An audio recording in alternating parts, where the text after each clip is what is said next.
I am the Tofu Golem. Please enjoy the video. You begin by making the obvious adjustments quickly.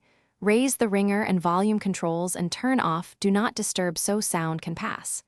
Once done, remove any case and inspect the earpiece, dirt block sound.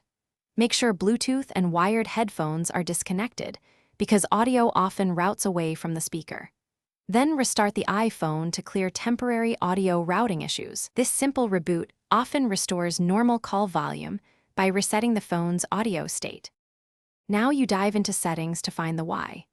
Open Sounds and Haptics to verify the ringer slider and enable change with buttons so volume controls work during calls. Next, go to Accessibility Audio/Visual to ensure balance is centered and mono audio is off unless needed. Uneven balance mimics low volume. Test with voice memos and speakerphone to decide if the issue is earpiece only. Also toggle phone noise cancellation and headphone safety, because these features can reduce perceived loudness in certain environments. To finish, make sure your iPhone and carrier settings are up to date. Updates often fix audio firmware bugs. After updating, test calls across Wi-Fi and cellular to rule out network issues. If volume is still low, reset all settings to clear misconfigured options. This preserves data but resets preferences.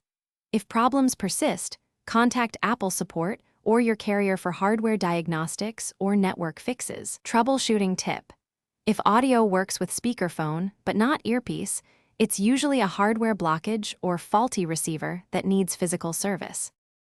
Thanks for watching. Consider subscribing if we helped you today.